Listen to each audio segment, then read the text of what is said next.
How we all getting along today? Well, it is windier than all get out outside, so I figured I'd come up to the shop and cut some rocks. And I figured I'd update y'all on the latest modification to the do-it-yourself rock saw. It's working really great. The one thing I had was it did not automatically shut off when it finished cutting. So thought about it a little bit and come up with a relatively cheap idea. I'm going to enlighten y'all on what I did. So what I did, I got on eBay and picked me up a cheap used proximity switch. I think that bid was like $5 on it, about the same to ship it. So I ended up like $10 or $12 in the prox switch. Wired normally open, normally closed. You could do it either way. Did have to reverse the contacts because it was wired normally open. Got that all hooked up in here. It is not heavy enough to directly feed the motor and the table feed. So right now I just have it hooked up to the table feed. Later on, if I can come up with a heavy enough relay, I may drive the entire saw off of it. That way it'll kill the blade also when it hits the end of a stroke instead of sit there and running. But it works real good just the way she is. Got me a nice piece of rose quartz in there chopping on. So what I've got, and I've got a crude mock-up I'll show you, but it's just a simple plunger. Got a thread coupler in there so I can adjust the throw on it to get it to shut off when I wanted to.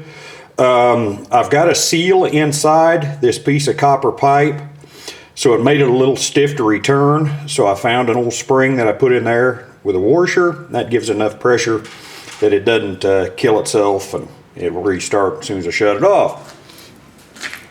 Got it mounted up with a simple homemade L bracket there, just a piece of angle iron. I'll show you on the mock-up where I drilled through a bolt and put a small nut or bolt nut on there to hold it to the prox switch. My outside, which I guess I'll just call that my seal, is just a pipe cap with a hole drilled through the center of it so the bolt can go in.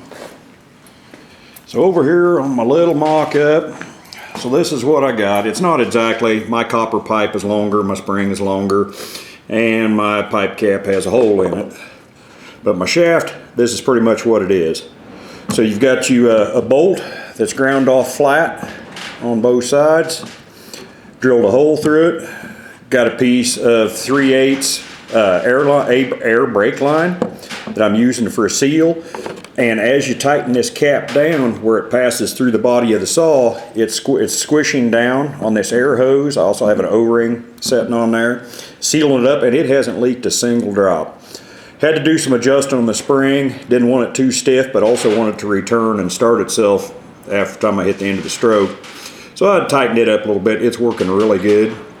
Just got me a regular old thread coupler in there to join it to another nut and bolt. And this is so I can adjust her in and out.